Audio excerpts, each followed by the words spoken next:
C'est en 1934 que le syndicat des entrepreneurs de la Côte d'Ivoire et des industries connexes voit le jour. En 1948, il prend la dénomination du syndicat des entrepreneurs et des industriels de Côte d'Ivoire, SEICI, puis devient en 1997 le groupement ivoirien du bâtiment et des travaux publics GIBTP. Comme son nom l'indique, le GIBTP regroupe les principales entreprises du secteur du bâtiment et des travaux publics en Côte d'Ivoire avec une feuille de route claire et précise. Le groupement ivoirien du bâtiment et des travaux publics comprend aujourd'hui 64 entreprises nationales et multinationales issues de 11 secteurs d'activité dans le domaine du BTP.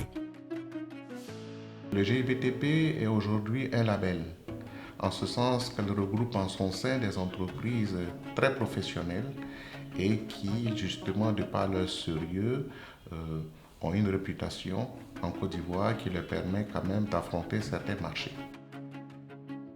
L'entreprise, elle existe en Côte d'Ivoire depuis maintenant 20 ans. Il était important qu'à ce stade de notre développement, nous puissions intégrer un groupement qui nous représente, qui représente nos valeurs et qui nous donne l'opportunité de pouvoir encore plus nous développer sur la Côte d'Ivoire et la sous-région. Nous sommes très satisfaits d'y être et je pense que nous aurons pas mal de projets ensemble.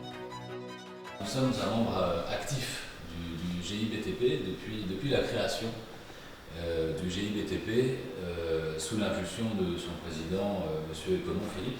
Et le GIBTP, pour nous, regroupe l'ensemble des acteurs de travaux publics qui sont des clients importants pour nous puisque nous commercialisons des camions et des machines qui sont destinés aux travaux publics. Ce syndicat nous permet de communiquer directement auprès de nos clients, mais nous permet également de bénéficier d'un soutien du GIBTP et de son réseau pour solutionner un certain nombre de difficultés que nous pourrions avoir en termes administratifs, de douane, de recouvrement. L'efficacité du GIBTP nous a toujours beaucoup servi dans les petites difficultés du quotidien que nous pouvons rencontrer. Depuis sa création, le groupement a acquis une véritable expertise auprès des institutions publiques nationales et internationales. Il est en effet membre de la Confédération générale des entreprises de Côte d'Ivoire, CGECI. Le cadre formel d'échange, il est existant, il est permanent, il a toujours été. Ma fonction, d'ailleurs, au niveau du patronat, est une représentation du groupement dans le cadre de l'activité globale du secteur privé en Côte d'Ivoire pour participer aux échanges avec le secteur public, donc avec l'État, avec les gouvernements. Mais au demeurant, nous avons une relation directe avec certains pouvoirs publics pour échanger sur des termes particuliers. En dehors de ce point, nous alimentons régulièrement le patronat ivoirien dans les cadres qui existent de concertation État-secteur privé qui fonctionnent très bien sur les préoccupations des membres et de la corporation du bâtiment et des travaux publics. Quand le BTP va bien, tout va bien, dit-on. Le Code des marchés publics de Côte d'Ivoire doit être révisé, nous y participons.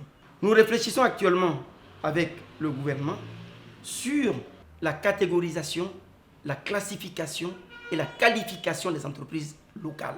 Le GIBTP représente un maillon essentiel d'appréciation de la santé économique de notre pays et cela est perceptible à travers les innombrables actions menées dont le partenariat avec l'Institut national polytechnique de Yamoussoukro et l'organisation biennale du Salon des infrastructures d'Abidjan, le SIA. Plusieurs défis restent cependant à relever. L'aboutissement des propositions dans le cadre de l'amélioration des marchés publics, la catégorisation des entreprises en Côte d'Ivoire dans le secteur du BTP, la création du Centre pratique des métiers des travaux publics à l'issue de l'accord avec le Millennium Challenge Corporation. GIBTP, promouvoir le bâtiment et les travaux publics.